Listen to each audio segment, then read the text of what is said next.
Hello everyone, आपका हमारे channel पे स्वागत है। आज के इस वीडियो में हम बैंक ऑफ इंडिया में करंट अकाउंट कैसे ओपन करना है ये जानेंगे। करंट अकाउंट हम बिजनेस ट्रांजैक्शन के लिए ओपन करते हैं। जैसे अगर आपका कोई शॉप है तो उसके ट्रांजैक्शन करने के लिए आपको करंट अकाउंट खोलना होगा। इस वीडियो में हम करंट अकाउंट खोलने के लिए कौन से डॉक्यूमेंट्स ज़रूरी हैं और वो अकाउंट ओपनिंग फॉर्म कैसे भरते हैं ये देखेंगे। सबसे पहले करंट अकाउंट ओपन करने के लिए आपको 4 चीज़ें ज़रूरी हैं। सबसे पहला है रजिस्ट्रेशन यानी आपका शॉप एक्ट लाइसेंस। सेकंड है फर्म का रजिस्टर्ड रेंट एग्रीमेंट। अगर आपकी दुकान रेंट से है तो आपको एक रजिस्टर्ड रेंट एग्रीमेंट बनाना होगा, या फिर अगर आपकी दुकान अपने ही जगह पे है तो आपको उसके लिए लाइट बिल सबमिट करना होगा। फिर थर्ड है प्रोप्राइटर की KYC डॉक्यूमेंट्स यानी पैन कार्ड और आधार कार्ड लगेगा। फिर फोर्थ जो है वो आपको प्रोप्राइटर का स्टैम्प बनाना पड़ेगा जो कि आपको अकाउंट ओपनिंग फॉर्म में लगाना होता है, और 2 पासपोर्ट साइज फ़ोटोग्राफ लगेंगे प्रोप्राइटर के। बैंक ऑफ इंडिया का सेविंग और current account opening form same ही है, बस आपको उस फॉर्म के फर्स्ट पेज पे ब्रांच नेम और डेट लिखना है और नीचे इनिशियल डिपॉजिट आप करंट अकाउंट में कितना जमा कर रहे हो वो लिखना है। बैंक ऑफ इंडिया का मिनिमम करंट अकाउंट डिपॉजिट है 7,500 रुपये। आपको क्वार्टरली उतना बैलेंस मेंटेन करना ही पड़ेगा। अगर आपने 7,500 से कम बैलेंस अकाउंट में रखा तो आपको क्वार्टरली उसके मिनिमम बैलेंस चार्ज लगेगा। फिर उसके नीचे आपको टाइटल ऑफ अकाउंट दिख रहा होगा, उसमें आपको अपने फर्म का नाम लिखना है और उसके बाद जो भी इंफॉर्मेशन है वो प्रोप्राइटर की इंफॉर्मेशन रहेगी, जिससे हम सेविंग अकाउंट में फिल करते हैं वैसे ही आगे का फॉर्म आपको इसमें फिल करना होगा। फिर आपको यहाँ पे सैल्यूटेशन चूज़ करना है, मतलब मिस्टर, मिस और मिसेस, ये आपको इस ऑप्शन में से एक ऑप्शन चूज़ करना है। फिर आपको फर्स्ट नेम डालना है, मिडिल नेम डालना है और आपका सरनेम डालना है। यहाँ पे आप 1 2 3 देख रहे होंगे। ये अगर आप अकाउंट जॉइंट में खोल रहे हैं तो आपको फर्स्ट लाइन में आपको फर्स्ट होल्डर डिटेल्स लिखना है, सेकंड में सेकंड होल्डर का और थर्ड में थर्ड होल्डर का। फिर आता है मेडन नेम, ये उनके लिए है जिनकी शादी हो चुकी है। मेडन नेम मतलब आपके विवाह पूर्व का नाम। अगर ये फीमेल एप्लीकेंट है तो उनको ये डिटेल्स भरनी ज़रूरी है, जिसमें आपको शादी से पहले वाला फर्स्ट नेम, मिडिल नेम और लास्ट नेम डालना है।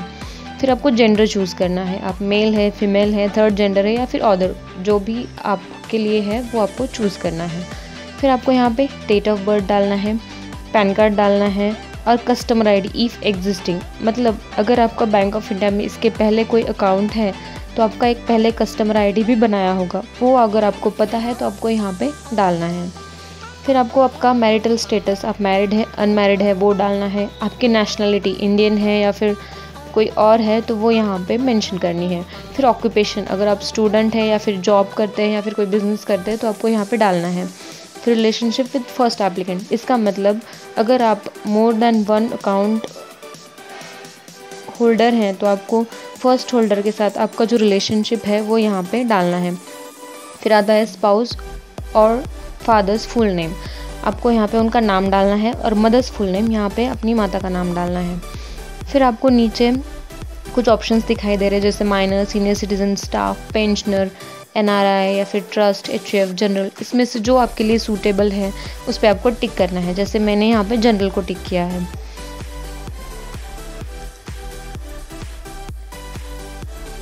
अगर आप किसी माइनर का अकाउंट खोल रहे हैं तो यहाँ पे आपको नेम ऑफ गार्डियन डालना है और उसका माइनर के साथ क्या रिलेशनशिप है, जैसे फादर या फिर natural guardian, mother, legal heir या फिर अदर, उसमें से आपको एक पे टिक करना होगा। फिर आप नीचे देख रहे होंगे जो बैंक आपको जो फैसिलिटीज़ देती है उसकी आपको यहाँ पे लिस्ट दिख रही है, जैसे चेकबुक, पासबुक, ईमेल या फिर आपको स्टेटमेंट किस फ्रीक्वेंसी में चाहिए या फिर इंटरनेट बैंकिंग, डेबिट कार्ड, इनमें से आपको जो फैसिलिटी आपको अवेल करनी है वो आप इसको टिक कर सकते हैं। तो अकाउंट ओपनिंग के टाइम पे ही वो फैसिलिटी आपको अलाउ कर दी जाएगी। फिर थर्ड पेज पे आपको डॉक्यूमेंट्स की लिस्ट दिखाई दे रही होगी जो कि ऑफिशियली वैलिड डॉक्यूमेंट्स है आपको अकाउंट ओपन करने के लिए। उसमें से जो आप सबमिट कर रहे हैं डॉक्यूमेंट्स उसमें आपको टिक कर देना है।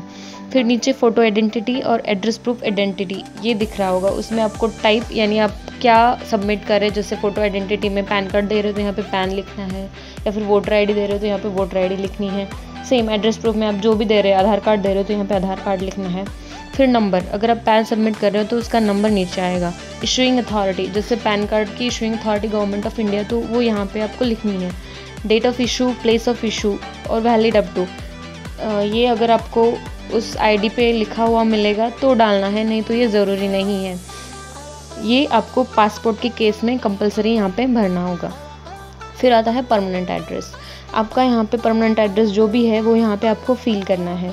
और यहाँ पे कम्युनिकेशन एड्रेस, जो भी आपका अकाउंट ओपन करने के बाद करस्पॉन्डेंस होगा वो इस एड्रेस पे होगा। जैसे आपको चेकबुक डिलीवरी है या फिर एटीएम आप तक पहुँचाना है तो आपके ये कम्युनिकेशन एड्रेस पे आएगा, तो आपको ये सही भरना है।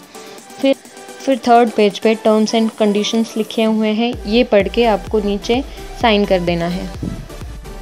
फिर फोर्थ पेज पे आपको डिक्लेरेशन दिख रहा होगा। इसमें आपको, अगर आप बैंक ऑफ इंडिया को छोड़कर किसी और बैंक में कोई फैसिलिटी यूज़ कर रहे हैं, क्रेडिट फैसिलिटी या फिर डिपॉजिट फैसिलिटी जो भी है, वो यहाँ पे आपको मेंशन करना पड़ेगा। और फिर आता है introduction from an existing account holder.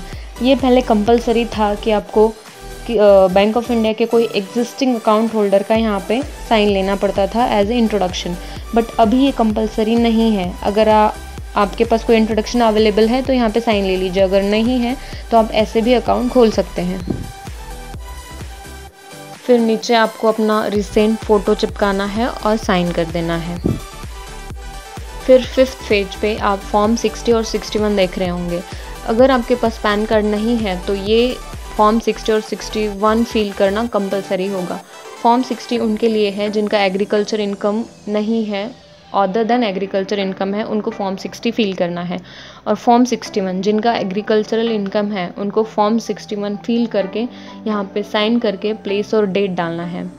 फिर आता है फॉर्म DA1 यानी नॉमिनेशन फॉर्म। आपको अगर आपके अकाउंट के लिए कोई नॉमिनी अपॉइंट करना है, नॉमिनी यानी वारसदार, आपके बाद आपके अकाउंट में जितना भी बैलेंस होगा वो अगर आप किसी को नॉमिनेट करना चाहते हैं कि आपके बाद सारे पैसे उसको मिले, तो यहाँ पे उसका नाम, एड्रेस और उनका रिलेशनशिप क्या है और एज क्या है वो लिखना है। अगर नॉमिनी 18 ईयर्स से कम एज का है तो यहाँ पे आपको उसके गार्डियन की डिटेल्स लिखनी होगी और यहाँ पे आपको साइन करना होगा। फिर आपको लेफ़्ट साइड में signature, name and address of witness दिख रहा है। अगर आप एज ए विटनेस किसी की साइन ले सकते हो तो यहाँ पे आपको उनकी साइन लेनी है। अकाउंट ओपनिंग फॉर्म के साथ एक KYC फॉर्म भी मिलता है जिसमें आपको अपनी पर्सनल डिटेल्स, मेडन नेम यानी शादी के पहला नाम, फिर फादर और स्पाउस डिटेल्स, मदर का नाम, फिर आपका gender, marital status, citizenship, residential status, occupation, फिर आपकी डॉक्यूमेंट डिटेल्स, आपका परमानेंट एड्रेस, कम्युनिकेशन एड्रेस, वो सारा डालना है, फ़ोटो चिपकाना है और साइन कर देना है बस। और एक प्रोफाइल शीट रहेगी जो कि बैंक फिल कर देगी। ये फॉर्म के साथ एक बिल फॉर्म भी रहेगा जिस पे प्रोप्राइटर का साइन रहेगा।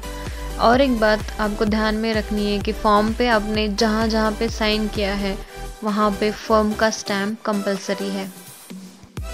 तो इस तरह से आपको करंट अकाउंट का फॉर्म फिल करना है। मेरा ये वीडियो आपको कैसा लगा ये कमेंट में ज़रूर बताइए और मेरे चैनल को लाइक, शेयर और सब्सक्राइब कीजिए।